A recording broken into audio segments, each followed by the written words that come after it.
The galaxy was vast, filled with countless worlds and civilizations, each more advanced and ambitious than the last. For centuries, the great powers had carved out territories, forging alliances and waging wars to expand their influence. Yet none had dared to challenge the wild, untamed planet known as Earth. Until now. In a shadowed chamber deep within the core of the Galactic Concord, representatives from the most powerful species gathered. The air buzzed with tension, their voices low and urgent. Across a holomap, Earth shimmered. A tiny blue orb marked as the next prize to claim. Earth is volatile, intoned Threx, the towering reptilian delegate. Its population is disorganized and unpredictable, yet its resources and strategic position make it too valuable to ignore. The insectoid envoy, with delicate antennae twitching nervously, added, "Our scouts report rapid technological development, despite their primitive appearance. We cannot underestimate them." The tallest figure in the room, an ancient being draped in shimmering robes, finally spoke. "The pact is clear. Each of our species will claim a sector. We will pacify and control. Resistance will be crushed swiftly and thoroughly. Earth will be ours."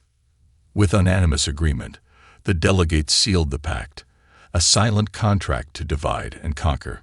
No one considered the will of humanity, only the spoils. Within weeks, the skies over Earth darkened with fleets that blotted out the sun.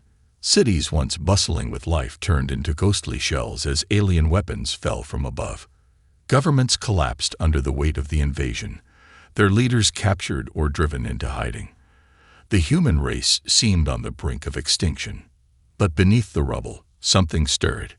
In underground bunkers and abandoned subway tunnels, pockets of survivors gathered. Scientists who had once been competitors now worked side by side, sharing knowledge and resources. Soldiers who once fought each other laid down arms and united against a common enemy. Humanity's spirit, far from broken, burned brighter in the face of annihilation. Among the chaos, a young woman named Maya emerged as a leader. Once a software engineer, she now coordinated the flow of information between resistance cells scattered across continents. Her voice was calm but fierce over encrypted channels, rallying people who had every reason to despair. "Remember who we are," she said in one broadcast that spread like wildfire. "We have faced darkness before. We are adaptable. We are resilient. We will not kneel." The alien invaders, confident in their overwhelming power, dismissed these pockets of resistance as minor annoyances. They failed to see that humanity was not a single entity to be crushed, but a complex web of individuals driven by something no machine could understand: hope. Outside the cities, wild lands remained untamed. Here, hunters and survivalists used guerrilla tactics against patrols, striking swiftly and vanishing into the forests and mountains. Alien soldiers were unprepared for this kind of warfare. Their advanced weapons were designed for open battlefields and siege warfare, not for chasing shadows through tangled terrain. Back in orbit, a council of invaders debated their next move. "We expected submission," said a cold, calculating voice. "Instead, we face defiance. This planet is a problem." A younger delegate argued, "We should escalate the bombardments. Crush them before their spirit grows stronger." The elder responded quietly, "That will only deepen their hatred. If we lose control here, it will spread." Yet for all their strategy sessions, the invaders failed to grasp the true nature of humanity's strength. It was not just technology or tactics. It was something deeper, born from millennia of survival and conflict, of rising from the ashes again and again. And so, as Earth trembled under alien occupation, the seeds of rebellion took root. The story of the planet was not ending. It was beginning anew, with humanity ready to fight for its freedom against impossible odds. The initial shock of invasion had passed, but the world was far from broken. In fact, it was transforming. The alien fleets still hung ominously in Earth's skies, their massive ships casting shadows like harbingers of doom, but the people below were no longer silent victims. They had begun to fight back. Where governments had fallen, new alliances rose, formed not by politics or borders, but by necessity and shared resolve. Former rivals became allies, putting aside centuries of conflict. Scientists, engineers, and even civilians who once felt powerless discovered newfound purpose. They scavenged what they could from ruined cities and alien wreckage, eager to learn the secrets of the invaders' technology. In underground labs, experts reversed engineered stolen devices, energy cells, communication arrays, and weaponry. The technology was unlike anything humanity had seen before, but they adapted with a tenacity that surprised even themselves. Machines once meant to control humanity were now turned against their makers. In the streets, the resistance took shape in unexpected ways. It was no longer a disorganized scatter of pockets. It was a network, a living organism fueled by determination. People across continents shared encrypted data, coordinated supply runs, and staged daring raids. Every act of defiance became a beacon of hope. The world watched in awe as small teams dismantled alien patrols and disrupted supply lines. The aliens had underestimated human ingenuity. The ability to turn a crumbling city into a maze of traps and ambush points, to blend technology with raw survival skills honed over centuries. At the heart of this growing movement was Maya, the software engineer turned leader. Her voice, calm and resolute, was broadcast through hacked alien frequencies, reaching far beyond Earth's atmosphere. "They believed we would fall quietly," she said in one transmission. "But we are proving them wrong. Every corner of this planet is a battleground, and every person is a warrior." Maya's network had become the central nervous system of the rebellion, linking disparate groups with shared intelligence and strategy. Her most trusted allies included Jonah, a former military officer with unmatched tactical skill, and Dr. Sato, a physicist who had unlocked new ways to weaponize alien energy sources. Together, they orchestrated the Resistance's most daring move yet, hacking into an alien orbital platform. This was no small feat. The platform controlled vital communications and could coordinate devastating strikes. Taking it down would disrupt the aliens' grip and inspire hope like never before. The mission was tense and perilous. Using repurposed alien stealth tech, a small team infiltrated the platform under the cover of darkness. The air was thick with tension, every step a gamble. Yet, they pressed on, disabling security systems and planting charges in critical sections. When the charges detonated, the platform shuddered and exploded, fragments raining down into the ocean below. Across Earth, resistance fighters cheered, and the aliens recoiled in shock. For the first time, the invaders realized humanity was not just fighting back, they were winning. The alien leadership scrambled to contain the damage. Communications faltered, supply drops failed, and morale among their troops wavered. A sense of unease spread through the ranks. They had expected a quick conquest, but instead, they faced a foe who refused to surrender. Back on Earth, the people felt the shift in the tide. Every broadcast, every victory, rekindled a sense of unity and pride. The resistance was no longer hiding in shadows. They were emerging as a force to be reckoned with. But the war was far from over. The alien species still held overwhelming firepower and technology. The question wasn't if they would strike back, it was how, and whether humanity's rising defiance could survive the coming storm.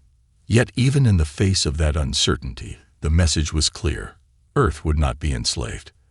The fight had just begun, and humanity was ready to show the galaxy the strength of its spirit. In the heart of the ruined city, beneath layers of concrete and steel, a single room buzzed with the quiet hum of computers. Screens glowed with streams of code and alien symbols, and cables snaked across the floor like metallic vines. This was the nerve center of the Resistance's most daring operation yet, and it all depended on one person. Lena was a genius hacker, a former prodigy who had once worked for a tech corporation designing security systems. Now her talents were humanity's best hope. She had spent months studying the alien technology, decoding encrypted networks, and mapping out the invaders' digital infrastructure. Tonight was the night. The plan was risky. Take control of a massive alien flagship orbiting Earth, a symbol of the invaders' dominance and a hub for their military operations. If successful, the resistance could cripple their command structure and send a powerful message to the galaxy. Lina's fingers flew across the keyboard, bypassing layers of security protocols designed to be unbreakable. Each firewall she dismantled felt like tearing down a wall imprisoning humanity. The tension in the room was palpable. Every member of the team watched her screen with bated breath. Suddenly, the screen flickered. A warning flashed. Intrusion detected. "They know," Lina whispered, her eyes sharp with focus. But she didn't falter. With a final burst of code, she breached the flagship's core system. A strange mix of alien data flooded her monitors, complex yet beautiful in its alien logic. She smiled briefly. A victory. From her console, Lina initiated the command sequence she had spent weeks crafting. A self-destruct override. The flagship was enormous, a floating fortress with weapons capable of devastating entire regions on Earth. If it exploded, the blast would cripple nearby alien forces and disrupt their operations for months. The resistance waited. Seconds stretched into minutes as alarms blared aboard the flagship. Lina's team transmitted the live feed to Earth and beyond, the spectacle visible to both humans and aliens alike. Then came the moment of impact. The flagship erupted in a blaze of fire and metal, spiraling toward Earth's atmosphere. Explosions lit the sky like fireworks as it crashed into a deserted mountain range. The shockwave rattled the planet, and for a brief moment, every human felt a surge of triumph. Across the galaxy, alien leaders scrambled to understand what had happened. How had a primitive species pulled off such a feat? The image of the burning flagship was a blow to their pride and a signal that humanity was no longer a weak target. Back on Earth, Lina became a symbol of hope and defiance. She didn't seek fame. Her satisfaction came from knowing she had shifted the balance of power, if only slightly. Resistance cells everywhere gained renewed energy, emboldened by the proof that the invaders could be challenged and defeated. However, the victory came with a cost. The aliens retaliated swiftly, targeting known resistance hubs with devastating force. The war escalated, and the cost of freedom became heavier, yet humanity's spirit remained unbroken. Maya and Jonah met with Lina soon after, planning their next moves. "You've changed everything," Jonah said, clapping Lina on the shoulder. "Now the galaxy knows we're not just survivors. We're fighters." Maya nodded. "This is only the beginning. We take the fight to them, on Earth and beyond." Lina's eyes gleamed with determination. "Then let's make sure they never forget what happens when they threaten Earth." As the alien fleets regrouped and the war entered a new, more dangerous phase, humanity's defiance became a beacon, not just for Earth, but for every oppressed species watching from the shadows. The message was clear. No matter how advanced the enemy, the human spirit would not be broken. The war for Earth had shifted. No longer was it a battle fought in broad daylight across crumbling cities and open fields. It had become a game of shadows, hit-and-run attacks, ambushes in the forests, sabotage under the cover of night. Humanity's greatest strength lay not in numbers or technology, but in their ability to blend with the land they knew so intimately. Alien patrols, confident in their superior firepower and armor, found themselves stalked by unseen enemies. The invaders' advanced scanners and weapons struggled to track and suppress a foe that melted into the ruins, vanished into the dense wilderness, or disappeared beneath the earth. In the dense forests of the Pacific Northwest, a team of human guerrillas prepared for another strike. Led by Jonah, the former military officer turned resistance commander, they were small in number, but fierce in spirit. "Remember," Jonah whispered as he surveyed the alien base hidden in the valley below, "we're not just attacking soldiers. We're attacking their supply lines, their confidence, their belief that this planet is theirs to claim." The team moved silently through the underbrush, weapons crafted from scavenged alien tech mixed with human ingenuity. They set explosive charges on fuel depots and communication relays, each explosion a blow to the alien grip. But it was more than just physical attacks. Humans sabotaged supply shipments, hacked communication frequencies, and spread misinformation to confuse and divide the invaders. The guerrillas became ghosts, legends whispered among both humans and aliens alike. Alien commanders grew frustrated. Their technological superiority was meaningless when facing an enemy who fought like shadows, striking where least expected. Morale among their troops began to falter as losses mounted and reinforcements failed to arrive on schedule.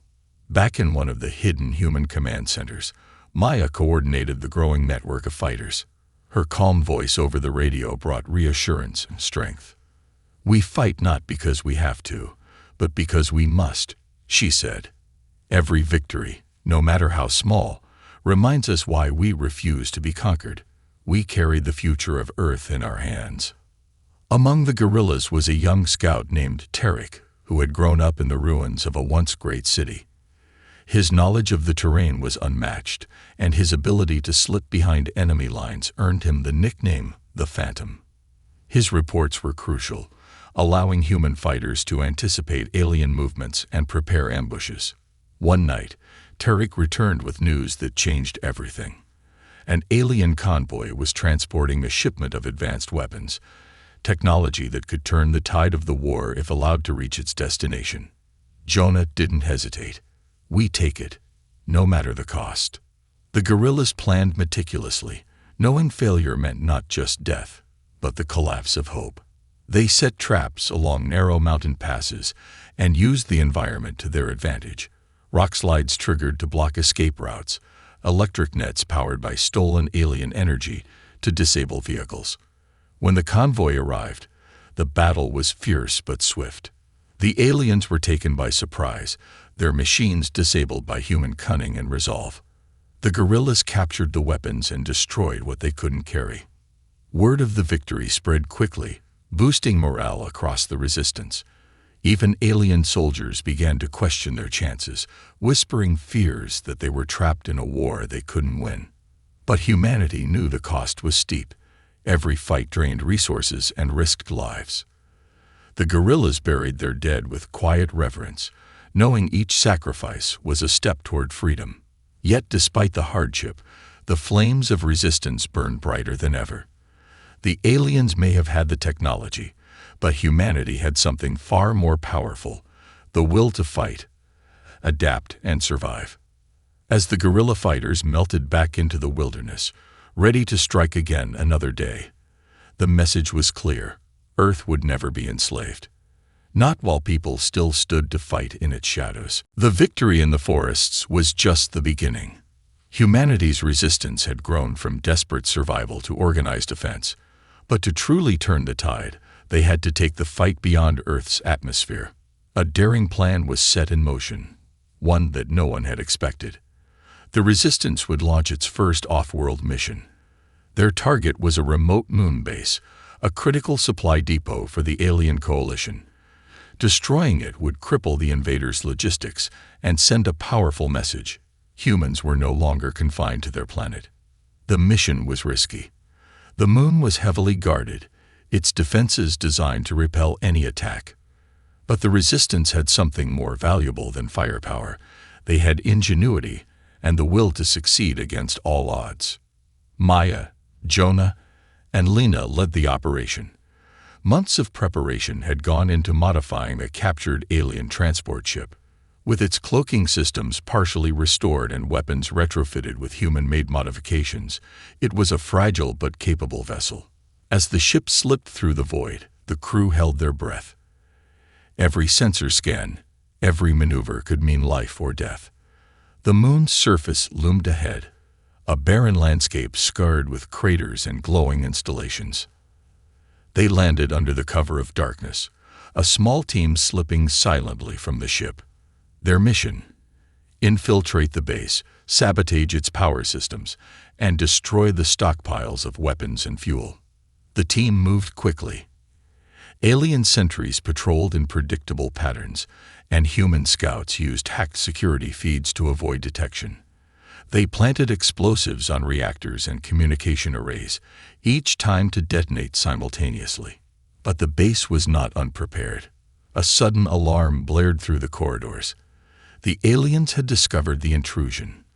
The team was forced into a fierce firefight in narrow hallways and cramped chambers. Jonah's combat training shone as he led the defense, covering his team's retreat with precise bursts of fire. Lena hacked security doors to seal off enemy reinforcements, while Maya coordinated their escape routes through secure channels. The tension was suffocating, but the team pushed forward. Explosions rocked the base as charges detonated, sending shockwaves across the moon's surface. Fuel tanks ruptured in fiery blasts, and vital weapon caches were reduced to rubble. As alarms blared and the base began to collapse, the team raced back to their ship. Pursued by elite alien soldiers, every second counted. Just as the last team member boarded, the ship's engines flared to life. They escaped the moon's gravity with enemy fighters hot on their trail, dodging blasts and debris. In space, Lena's hacking skills turned the tide again, jamming enemy targeting systems and deploying countermeasures that threw their pursuers off course. The resistance ship slipped through a debris field and vanished into the darkness. Back on Earth, the news of the successful strike ignited celebrations. Across continents, people cheered and shared stories of the fearless crew who had dared to strike at the heart of the invaders' operations. The alien coalition reeled from the loss. Their logistics were disrupted, supplies delayed, and morale fractured. For the first time, they faced an enemy who was not just fighting to survive, but actively challenging their control. Maya addressed the resistance in a broadcast that reached every corner of the planet. This victory is proof. Earth is not theirs to claim. We fight not just for ourselves, but for every life that looks to us for hope. The strike was a turning point. The resistance was no longer defensive or scattered. It was an organized force capable of bold actions, shaping the course of the war. But the alien coalition was ruthless. They would retaliate, and the next battles would be even fiercer. Humanity had shown the galaxy they were not easy prey, but the cost of freedom was only beginning. In the silence of space, the resistance prepared for what was to come. The stars were no longer just a distant dream. They were the new battlefield. The strike on the moon base marked a turning point, not just in the war for Earth, but in the very perception of humanity across the galaxy. News of the audacious attack spread quickly, whispered among enslaved species, and feared by the alien coalition. The message was clear. Humans were no longer a passive prize to be divided. They were a force to be reckoned with. Yet victory came with a price. The aliens responded with brutal efficiency. Their fleets intensified bombardments on key human strongholds. Supply lines were cut, communication networks jammed, and resistance leaders became targets of relentless assassination attempts.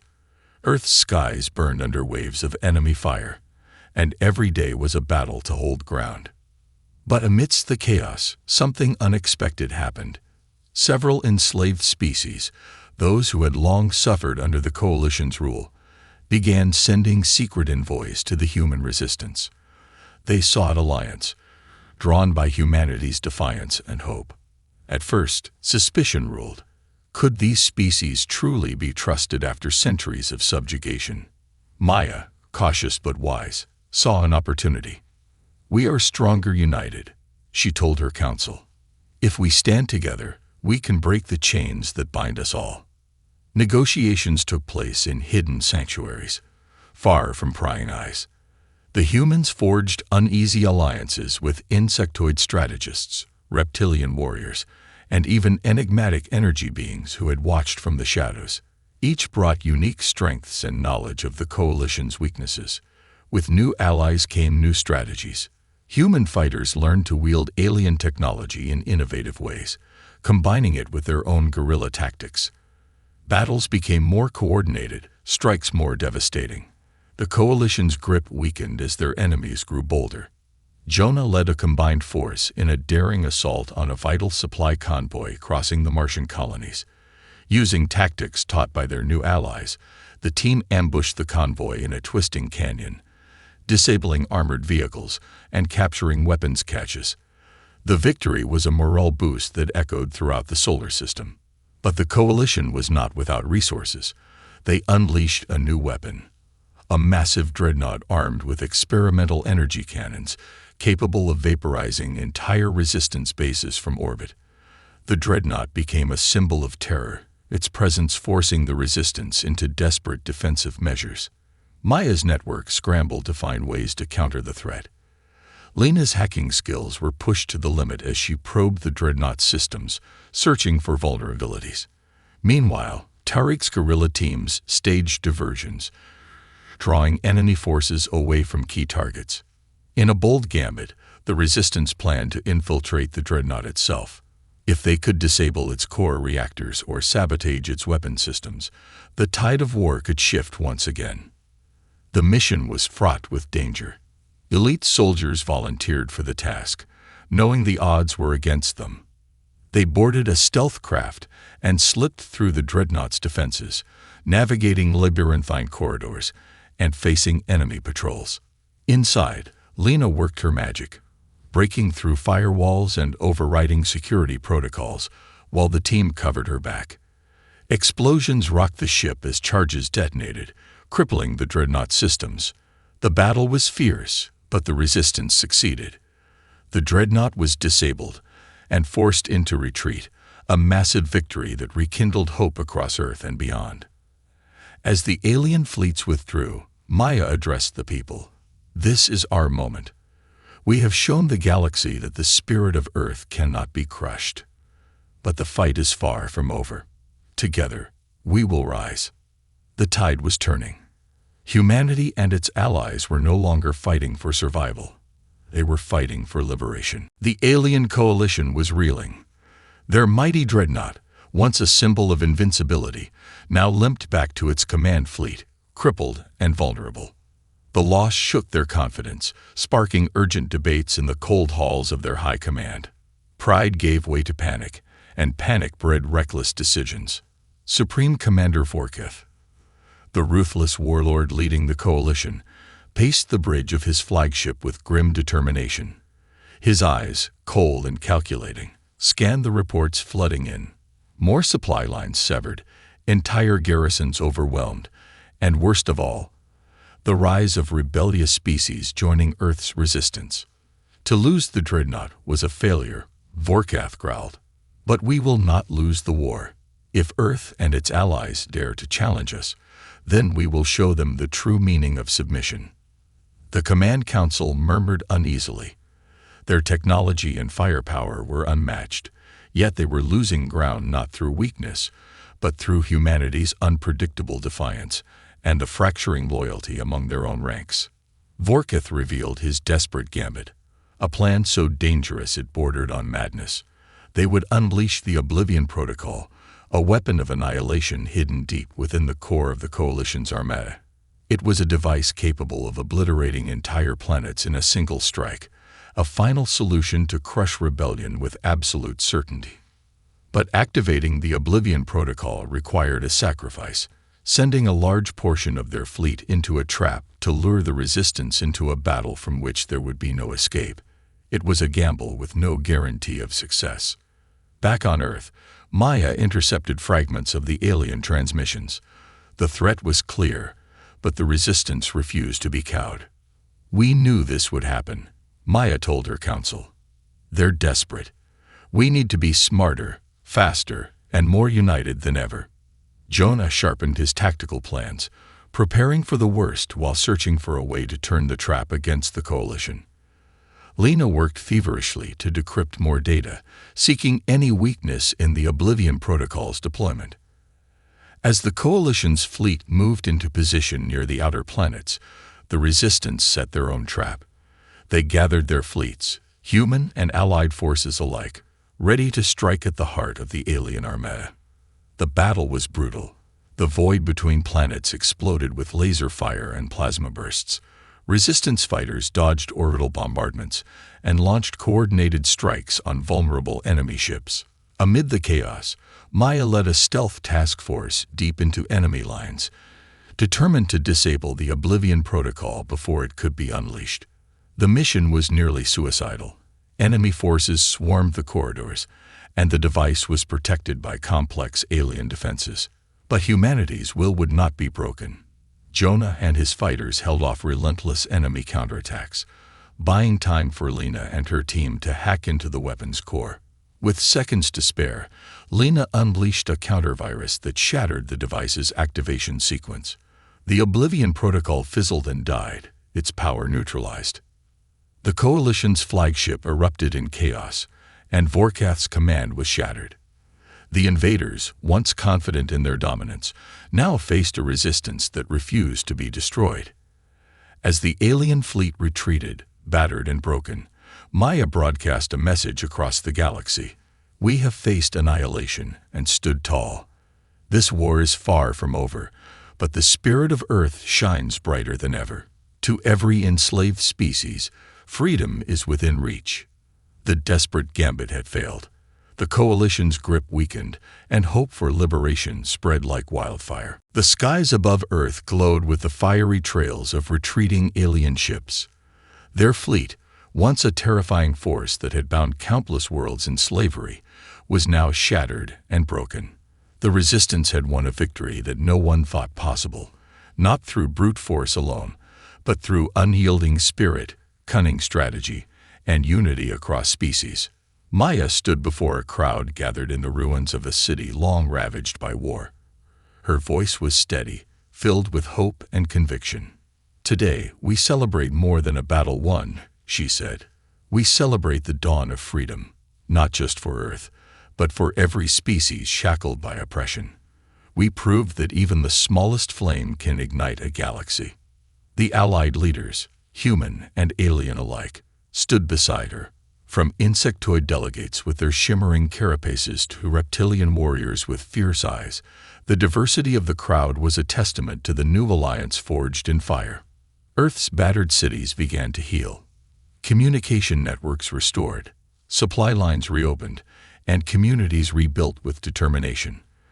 The war had scared the planet, but it also united its people more than ever before. Jonah looked out over the horizon, the ruins below dotted with rebuilding efforts and hopeful faces.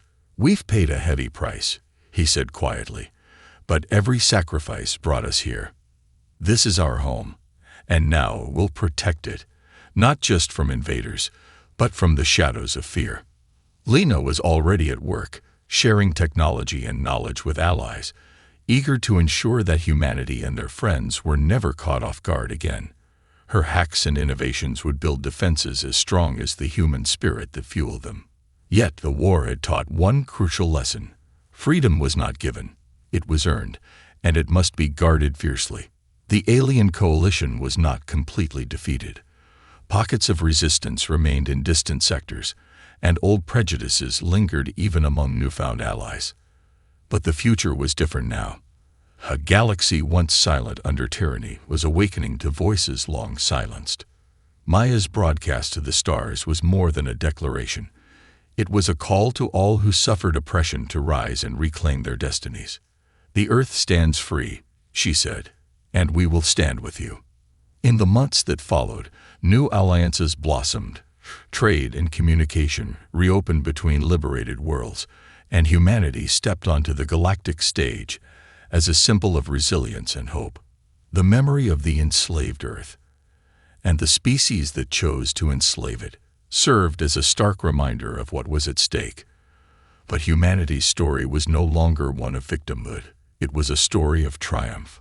And as the stars shone brighter overhead, the people of Earth looked up with renewed purpose. They were no longer a broken world waiting to be conquered. They were a beacon, lighting the way for freedom across the universe. The chains of oppression were broken, but the fight for peace and justice had only just begun.